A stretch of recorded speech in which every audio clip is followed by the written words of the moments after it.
салом дӯстони азиз, хушомадед ба канали Rule TJ.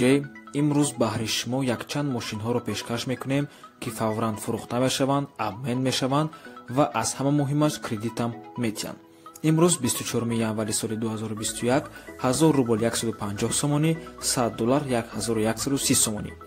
ва пеш аз саршавии навор аз шумо эҳтиромона хоҳиш лайкро монед, дар комментария фикри худро нависед ва ҳатман ба канали мо обуна шавед, то ин ки аз тест-драйв ва абзорҳо, хариду фурӯш ва нархҳо ва дигар мавзӯъҳои шавқовар оиди мошинҳо бохабар бошем.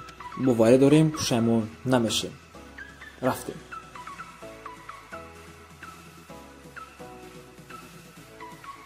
якум мошини фурӯши BMW X5 мебошад. соли бароришаш 2011, полный привод, 3 литр мотор, вид топлива дизель, бо гуфти соҳибаш экономичная, милоимай, мотораш 100% кор мекунад, режим спорт дора, сеюм ряди сиденияам дора, панорама, шторкиамаш 100%, 179 000 сомон фурӯхта мешавад, обменам мешавад, савдоям дорад, кредитам метиҳанд 3738 сомон ҳар моҳа то 36 моҳа ва предоплата 30%, 53700 сомон.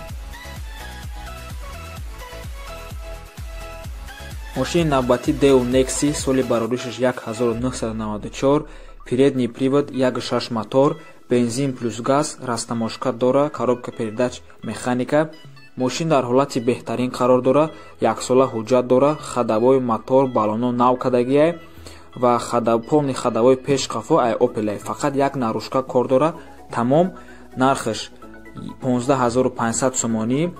алишам мешавад, савдоям дорад. мошин дар душанбе қарор дорад.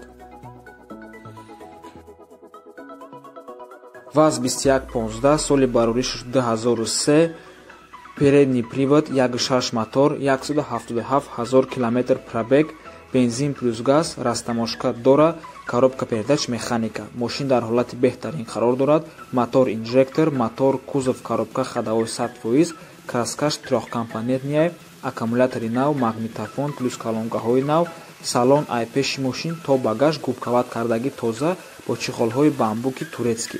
нархаш 20 000 сомонӣ, бо арзонам мешавад. мошин дар душанбе қарор дорад.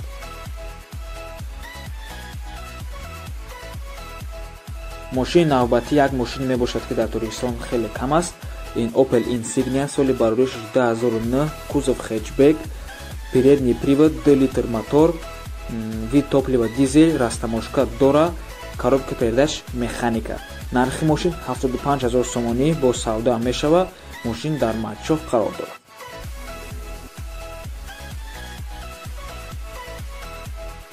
Nissan Juke, соли бароришаш 2012, кроссовер, полный привод, 1.6 мотор, пробегаш 45 000 км, бензин, растаможка дора, коробка автомат. мошин дар ҳолати хуб қарор дорад. мультирул, шумоизоляция, подогрев сидения, расход топливаш 7 литр дар 100 км. нархаш 140 000 сомонӣ, савдоям мешава, кредитам мешава 2923 сомон ҳар моҳа то 36 моҳа, предоплаташ 42 000 сомонӣ. ва хотиррасонтон мекунем ки агар мошин кам боша дар давлат, запчастёвишам мушкилай, барои ҳамин ремонткунишам камтар проблема мешава ва ин чиза ҳатман пешаи харидорӣ дар хотир доред.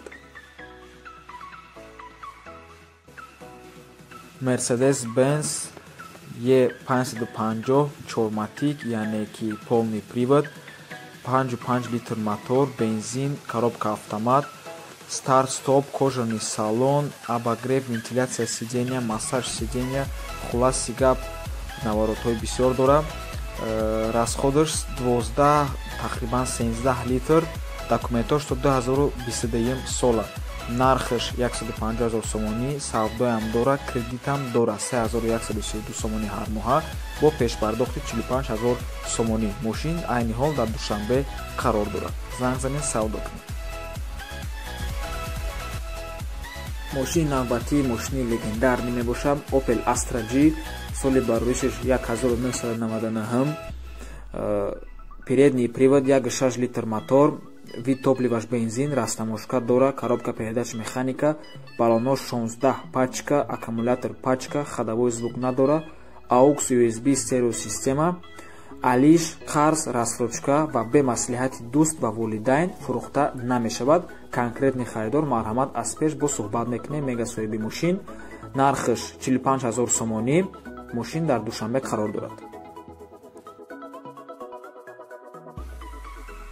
Honda CR-V соли бароришаш 2011, полный привод, DV4 мотор, пробегаш 78 000 км, вид топлива бензин, растаможка дора, коробка передач автоматай.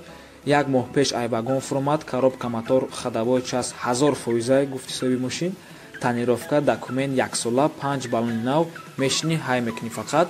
Нархаш 150 000 сомонӣ, кредитам мешава 3132 сомонӣ ҳар моҳа то 36 моҳа, пешпардохт 45 000 сомонӣ.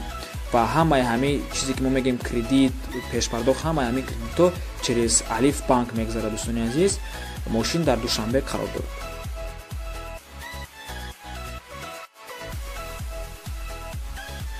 мегзарем ба мошини нав. Hyundai Creta соли бароришаш 2002, передний привод, 1.6 литр мотор, пробегаш 8555 км, вид топлива бензин, растаможка дора, коробка передач автомата. Мошин дар ҳолати хуб қарор дорад, 2 моҳ шид хариданша, ягон айб ё сарапина надора, срочна сум дар кори ҳисоби мошинда. Нархаш 218 000 сомонӣ, бо савдоям мешава, кредитам мешава 4552 сомонӣ ҳар моҳа ва пешпардохт 65 400 сомонӣ. Мошин дар Душанбе қарор дорад. BMW M5 соли бароришаш 2008, задний привод, 35 литр мотор, бензин, растаможка дора, коробка передач роботай ва то 100 км дар 6.5 секунда мерава. Нархаш 130 000 сомонӣ, савдоям дора, кредитам мешава 2714 сомонӣ ҳар моҳа то 36 моҳа, пешпардохт 39 000 сомонӣ. Мошин дар Душанбе қарор дорад. ВАЗ-2112 соли барориш 2003, 1.6 литр мотор, передний привод, вид топливаш бензинай, коробка передач механика. Мошин ягон камбудӣ надорад, танировка 1 сола, документ 1 моҳа, фарош ҳамаш ксенон, салон губкават, магнитофон Sony оригинал, 4 колонкаи Sony, чихол ҳамаш ҳаст, мотор 8 клапана, 4 электропакет. Нархаш 25 000 сомонӣ, савдоям дора, кредит 522 сомонӣ ҳар моҳа, пешпардохт 7.5 000 сомонӣ. Мошин дар Душанбе қарор дорад. Hyundai Starex соли барориш 2000, задний привод, 2 литр мотор, дизель, коробка передач механика. Мошин дар ҳолати беҳтарин қарор дорад. Рама кузов тоза 100%, проверка бехавтир, савдо дар пеши мошин алишам мешавад, савдоям дорад. Нархи мошин 34 000 сомонӣ, дар Панҷакен ҷойгир аст. ва ҳамқаша гуфтанем ки мошин меҳнатияй ва кадоми мақсад кор дар корияша кор мехоҳад куна, ҳамин мошин беҳтаринай.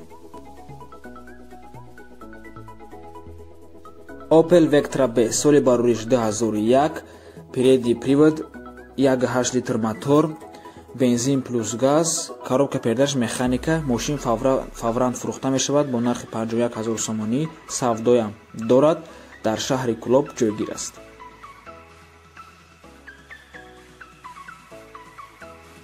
Мошини боркаш Zil соли барориш 1993, соҳибаш мега ки нахаду, нархаш 50 000 сомонӣ, савдоям дора, мошин дар Хуҷанд ҷойгир аст. ва дӯстони азиз, дар комментария нависем ки айни ҳол ҳамин мошина барои чӣ мешава бихарӣ, сабаби ҳамин харидани ҳамин мошин чӣ мумкин шавад.